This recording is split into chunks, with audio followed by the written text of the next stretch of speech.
In my opinion, one of the best ways to train your calves is with a single leg standing calf raise. The reason for that is just that whenever you take one leg out of the equation, the force required to actually lift yourself up on the balls of your foot with a calf raise is so much higher than if you were to do two legs.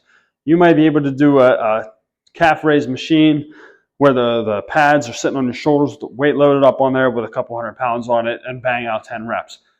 But for some reason, whenever you take away that second leg, just a set of 10 body weight can be brutal. So the way we're going to set up for that, guys, getting up on a ledge of some kind, whether it's a normal step or in this case, if you're in your basement gym like me, a cement block, I'm going to have something to hold on to just to stabilize myself. I always try not to death grip it. Sometimes I'll just grab it with two fingers or even just one, just kind of stabilizing, at all is a huge help. And the way I like to do this, guys, the ball of my foot is right on the edge. I'm tucking my other foot right behind that heel. And then, as always, full range of motion. We're lowering ourselves down as low as that heel will stretch out. So obviously making sure the step is big enough that your heel doesn't touch the floor. And I'm pushing up, and I'm thinking about pushing through my big toe on that working leg. And then same thing, stretching all the way down, driving up, pushing through that big toe, trying to put a hole in that cement block with the big toe. And always, again, stretching out, squeezing as high as you can to top. And then obviously after a set of that, you're going to switch to the other side. Looking at this, I would move my cement block back a little bit because I think being in here as close as I am is making it a little bit challenging. So that's consideration for you guys too. One of those things you almost have to just feel it for yourself and find out if that's helping or hurting you.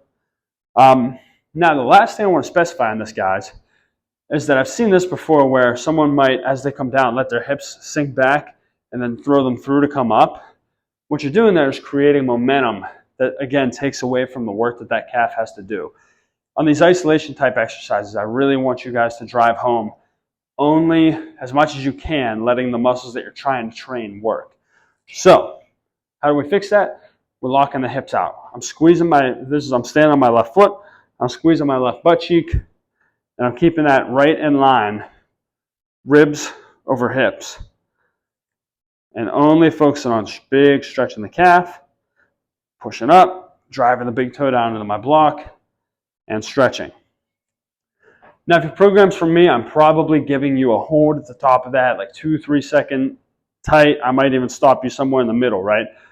Sometimes I give people and myself an exercise where they're going to be holding at the top, holding in the middle, holding at the bottom. So just make sure you read your program, understand it. But in any case, guys, that is a single leg standing calf raise.